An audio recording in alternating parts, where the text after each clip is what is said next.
New York City police said Friday that an actress' rape allegations against Harvey Weinstein are credible, and if the movie mogul were in the state and the accusation more recent, they would move to arrest him immediately. Chief of Detectives Robert Boyce said investigators have interviewed actress Paz de la Huerta. She has publicly accused Weinstein of raping her twice in her apartment in 2010 and called police about it on October 26. Boyce said detectives found the Boardwalk Empire actress' story believable and that two people corroborated portions of her account. They have subpoenaed people in the case. If this person was still in New York, and it was recent, we'd go right away and make the arrest. No doubt, Boyce said of Weinstein. But we're talking about a 7-year-old case. And we have to move forward, gathering evidence first. The factors that made her story credible included the ability to articulate each and every minute of the crime, where she was, where they met, where this happened and what he did, he said. An email message sent to Weinstein representative Sally Hofmeister was not immediately returned. Weinstein, 65, has previously denied all allegations of non-consensual sex.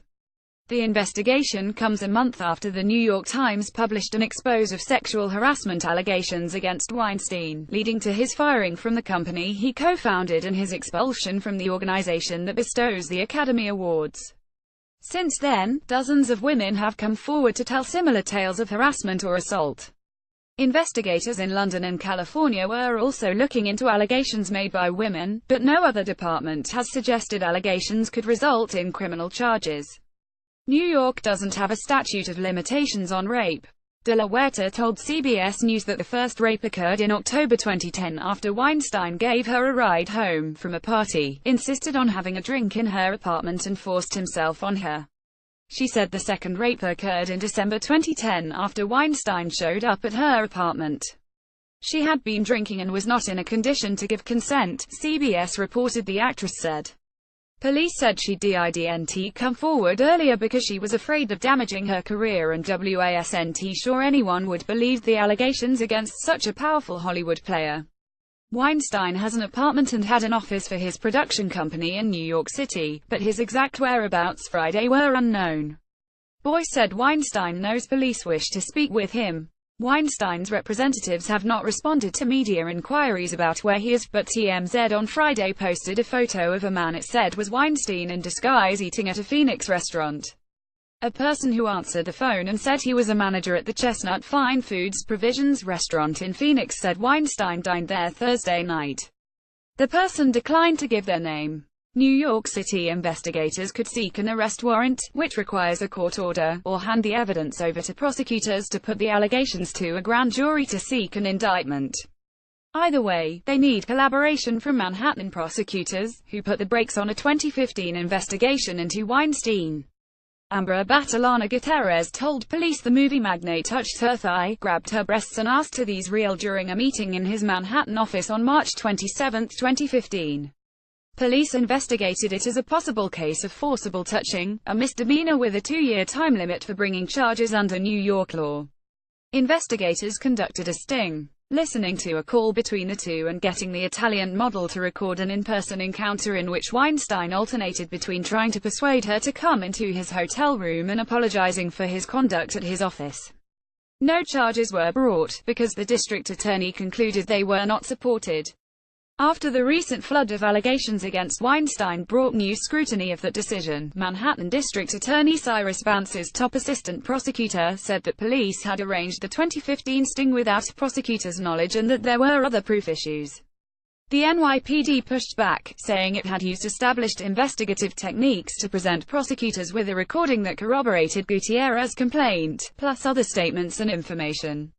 But Boyce said detectives were working collaboratively with the district attorney's office on this case. Vance's office said a senior prosecutor has been assigned but didn't comment further. The Associated Press does not typically identify people who say they are victims of sexual assault unless they speak publicly, which De La Huerta and Gutierrez have done. On another front, a New York City AIDS charity, AMFA, confirmed on Friday a report that it has received a subpoena from federal prosecutors investigating Weinstein's involvement in 2015 fundraising event. The New York Times reported that authorities are trying to find out if fraud occurred when $600,000 raised at the auction went to a theater that had staged a musical produced by Weinstein. A spokeswoman for Weinstein declined to discuss the inquiry, but said he had raised tens of millions of dollars for AMFA in the past several years, the newspaper said. The charity said in statement that it is not a target of the probe and is cooperating with investigators. The U.S. Attorney's Office in Manhattan declined to comment to the Associated Press. More from Variety. In response to a Los Angeles Times series about the relationship between the Walt Disney Co. and the city of Anaheim that Disney claims is biased and inaccurate, the company is barring the paper from advanced screenings of its films and access to its talent.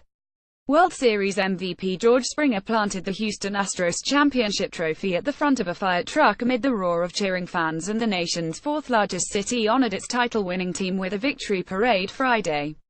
A man accused of killing a Chinese student in Utah has confessed to cutting the throat of a Colorado man days before, part of a plan to steal the 63-year-old's trailer home, according to court documents released Friday. Kentucky's Republican House Speaker will keep his job for now despite a report that he settled a sexual harassment claim with one of his staff members outside of court. Court records show Lawrence Fishburne has filed for divorce from his wife of 15 years.